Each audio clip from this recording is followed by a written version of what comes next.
बंदर मामा। एक दिन बंदर मामा गहरी नींद में सोया था जब एक मीठी सुगंध ने उसे जगाया।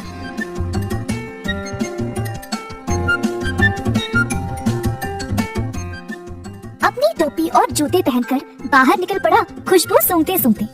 बंदर मामा ने देखा कि ये सुगंध एक मिठाई की दुकान से आ रही थी। अंदर गया तो उसने कई प्रकार की मिठाइयों को देखा।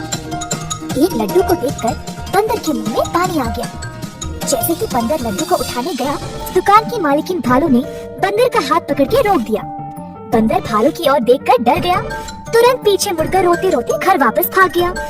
टोपी और जूते को निकाल फेंक के निराश बैठा रहा कि मिठाई खाने को नहीं मिली। भालू काफी आलसी थी।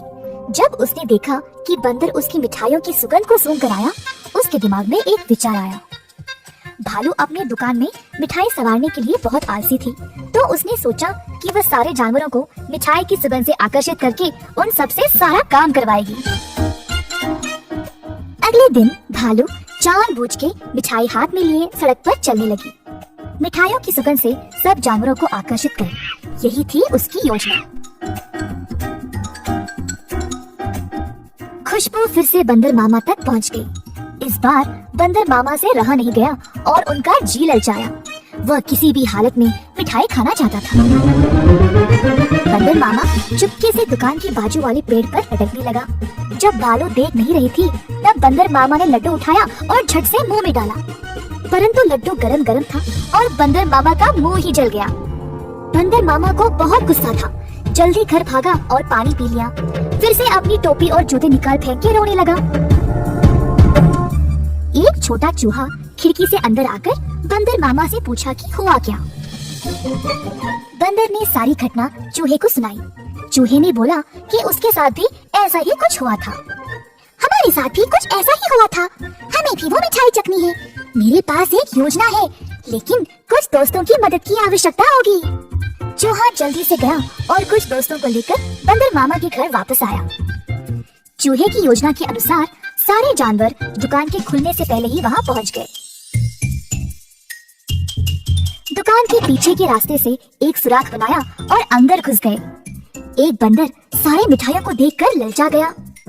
जोश में आकर कूदने लगा और नाचते नाचते केक के मिश्रण में गिर पड़ा। एक और बंदर एक बड़े से बाल्टी में झांका, ये सोचकर कि अंदर मिठाई होंगे, और फिसल के उसी के अंदर गिर गया। तीसरे बंदर ने एक बड़ी गोल सी थाली पर लड्डू देखा। थाली की ओर दौड़ा और लड्डू खाने की कोशिश की, परंतु थाली गोल गोल घूमने लगी। बंदर लड्डू के पीछे भागता रहा और थाली रुकने का नाम ही नहीं ले रही थी। इसी दौरान भालू दुकान पर आ पहुंची। एक बंदर केक के मिश्रण में फंसा था, दूसरा बड़े बाल्टी में और तीसरा बस लड्डू के पीछे गोल गोल घूम रहा था। ये सब देखकर भालू आश्चर्यचकित रह गई और सोची कि ये बंदर यहाँ चोरी करने आए हैं। जल्दी से एक छड़ी उठाई और बंदरों को मारने ही वाली थी, जब एक बंदर ने बोला, हम यहाँ चोरी करने नहीं आए हैं, हम केवल आपकी मिठाई को चखना चाहते थे। इनकी सुगंध इतनी मजेदार है, बस हमसे रहा नहीं गया। भालू ये सुनकर जोर से हंसने लगी। मेरे दुकान में चोरी छुपे घुसना गलत बात है। खैर छोड़ो, वैसे भी मुझे मिठाई बनाने में मदद चाहिए। अगर तुम लोग हर रोज मेरी सहायता करोगे तो मैं तुम्हें अच्छे अच्छे मिठाई खाने के लिए दूंगी। ये सुनकर बंदर मामा और उसके दोस्त खुश हो गए। उस दिन से सब जानवर मिठाई की दुकान पर काम करने लगे। भालू ने अच्छे से बंदरों का फायदा उठाया, बंदरों से मिठाई बनवाई और सजा संवार के रखवाया भी। मिठाई बेचने का काम भी बंदरों को ही दे दिया और भालू सिर्फ बैठ के मजे ले रही थी। भालू का पति ये सब देख रहा था। तुम तो रोज इतना काम करती हो, परंतु आज आराम से बैठकर मिठाई खा रही हो। दुकान भी बंदरों से भरा पड़ा है। ये क्या हो रहा है यहाँ पे? बंदरों ने मेरा काम आसान कर दिया है। वे खुशी खुशी सारा काम कर रहे हैं और बदले में मुझे ज्यादा कुछ देने की आवश्यकता भी नहीं। बस दिन में एक एक मिठाई देके काम चला रही हूँ। बंदर मामा कोने में इन दोनों की बातें सुन रहा था और ये सब जानकर उसे बुरा लगा। बंदर को एहसास हुआ कि भालू उसका और उसके दोस्तों का इस्तेमाल कर रही थी। बंदर मामा आगे आया और बोला, भालू जी, हमें आपकी मिठाई बहुत ही ज्यादा पसंद है, परंतु आप हमारी इस कमजोरी का फायदा नहीं उठा सकती। ऐसे स्वार्थी बनके किसी को इस्तेमाल करना गलत बात है। आपको दिखता नहीं हम सब यहाँ कितना मेहनत कर रहे हैं।